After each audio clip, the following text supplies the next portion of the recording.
şu Maya ayında Matımlı İşa'nın 300 yıllık toyu verileniye şuna yakılı yurtlarım katnaşıya, aşarı yurtlarım, Müslüman devletlerim, Türkiye dilindeki devletlerim, hemme şahirleme, gelme yerleme, adam şahirleme, alimleme, ne işler oturur. İden işler uğruna ravaç olsun Allah'ım. Benim bir boş kalmayın, Matımlı İşa'nın, hürmetim aydayın, Silav maydayın, Matımlı'nın iyiliği diyen tesirini aydayın deyip, bir koşu yazdım, şunu dinleyen adamlar. Aydı vereyim mi?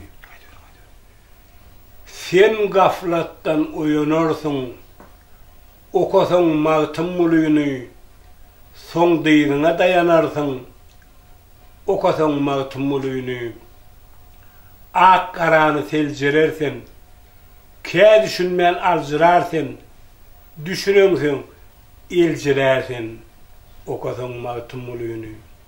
Şeytanın öyünü yıkar, görüyün bilini büker, cennet sar, ak yol çeker, okusun Matımlı'nı. Ey, baylığın var, sadaka verdir, ahiret hacatın gördür, dost yarını çından söydür, okusun Matımlı'nı. Türkmenim, işleri yakmar sen, nur imanın unutmar sen, beş namazın geçirmer sen, okusun Matımlı'nı. Vatanını canını seversen, iyiliğine hürmet koyarsan, Türkmenine boy sanarsan, okusun Matımlı'nı. Oku, ağın gözün açarsan, Cemşit camından içersen, Allah'ın soruğundan geçersen, okusun Matımlı'nı. Atavallı sözünü seçer, edir Allah günahımızı geçer, Peygamberimizi kucağını açar, okusun Matımlı'nı.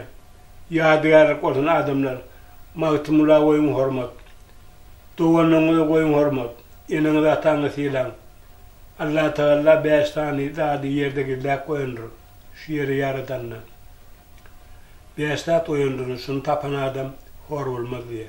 Ne mi diye? Birinci aradiyçılığımdır diye.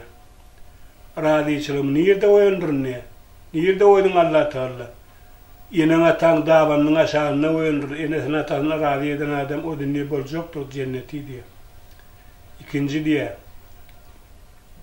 Şervilen hayrımam şu dünyada bile koyundur ne? Haysını gerek olsa hayla varay diye. Küfencek olsun, azap çekecek olsun, şernal diye. Pek gezecek olsun diye, hayrnal diye. Hayır hemmede hatta olmalı, giyin olmalı. Sehzade gaharın el pıçını yerinden çıkarttırmalılar. Doğanın sileman, cüyümde beşmanadım ma, miniyen tayyot tamma, demirler, bayrını buysanmalılar adamlar. Hürmetini yitirmeliler. Üçüncülüğüm diye kabulümüm şu yerde oyundur ne yerde. Onu nerede koydum? Onu 5 vakit namazda orada da oyundur ne. Dinle. Orada da. Dostlarımın yerin yüzünde oyundur ne. Onlar kimlerdir diye. Onlar şahirlerdir diye. Alimlerdir, ahunlardır, pirlerdir. Devlet yolbaşılardır diye. Pek adamlar diye. Şuların iyiliğine düştün, şuları öğrendin, şulardan kendi öğrendin. Şuların iyiden ne bilsen, avrayı kazanarsın diye. Beşinci diye. Kadırmam yerin yüzünde oyundur adamlar diye. Onu nerede oydun ey Allah? Kadırmam Ramazan ayının içinde oyundur ne? Recep orada yılı boyu tutuyor diğerle oyun. Oradadır, inni şu vardır, koşkuyum Ramazan'dır, 11 ayın seresi. Sen Allah'ını on hem gelsin göresi. Benim dileğim, belki Tanrı'yım beresi. Deyip mübarekleyen Ramazan verenini. Şu ağzı eklemeklik, orada tutmakluk harcın olsa, halal pulun bilen acı etmeklik parıdır. Onun aşağıda parıdı kendir. Parıdının hemmesini bitirecek olun. Yakşı adamlara koşacak olun. Oğurluk, çümürlük dileyenler, yaransız dileyenler, şermennelik, ol dine gabaha derter, ilaveter erter adamlar. Minnen yadigarlık olsun şu, Allah'can şu zatları bildiğiniz, neyme de varsa bir köpün içinde bir iyile koşulabilecek adamlar bu orada. Kalanlarından, ahunumuzun, alimlerimizin, pirlerimizin, kitaptan mağtumul işanen öğrenip yaşayan, okuyup yaşayan, yakşı adamlara benzeyecek olun, yurdumuz parahat olsun Allah'can. Gözcüklüğümüz gol olsun, ömrümüz yok olsun, yurdumuz parahat olsun, yurdumuza konup gelmeklik müyesser etsin. Bir taraflık verilen yurdumuz var, asud asmanımız var, karaşlı yurdumuz var, sakı, cömert yolbaşılığımız var, himmetinden hoşal.